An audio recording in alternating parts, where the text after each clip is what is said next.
क्या कू ऐप एक स्वदेशी ऐप है? कू ऐप के बारे में ऐसा कहा जाता है कि ये एक स्वदेशी ऐप है और स्वदेशी ऐप है तो भारतीय लोगों को इसको यूज़ करना चाहिए।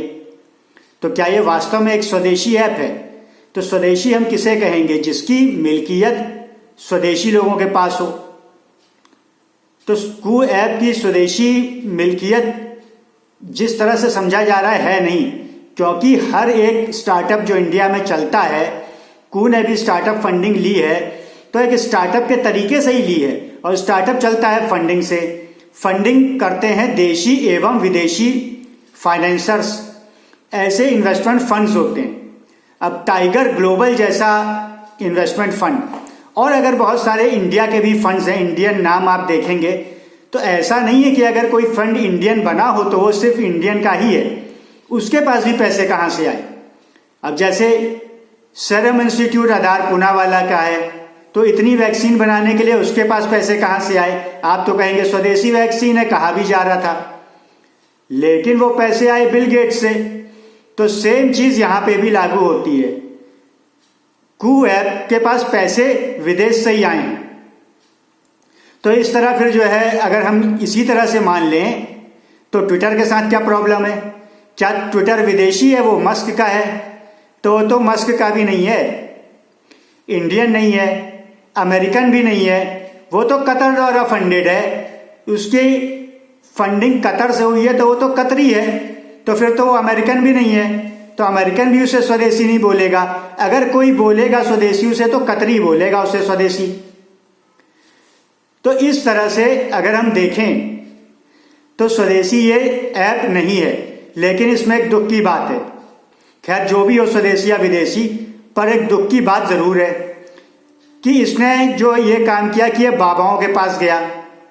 अब बाबा क्या करते हैं कि बाबा कहते हैं कि आप हमें कू ऐप पे फॉलो करें, चलो अच्छी बात है कहते हैं, लेकिन ऐसे भी बाबा हैं जो कहते हैं कि ये सनातन को बढ़ाने के लिए कू ऐप वाले हमारे पास आए हैं और ऐसी जानकारी अन्य ऐप वाले नहीं दे रहे।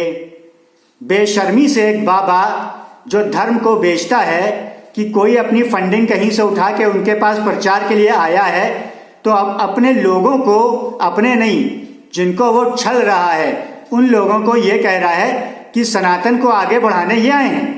अरे वो फंडिंग उठा रहा है, प्योर बिजनेस होता है, सनातन को बढ़ाने के लिए नहीं होता है, वो उसका कॉन्सेप्ट ही है बिजनेस। टाइगर ग्लोबल कल को अपना रिटर्न मांगेगा, सनातन देगा?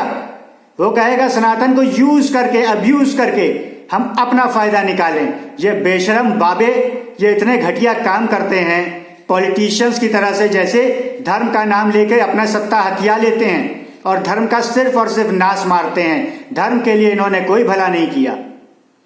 वैसे ही ये बाबे, ये गंदे बाबे, आप एक एक बाबे को देखिए जो ऐसे ऐपों का, चीजों का, प्रोडक्ट्स का प्रचार करते हैं, धर्म से जोड़कर करते हैं, पैसा खाते हैं और धर्म का नाश मारते हैं।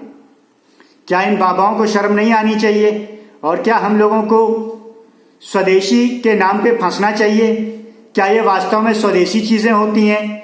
पैसा कोई कमा के विदेश ले जाएगा तो हम उसे स्वदेशी मानेंगे, और अगर है भी तो स्वदेशी विदेशी में फर्क क्या?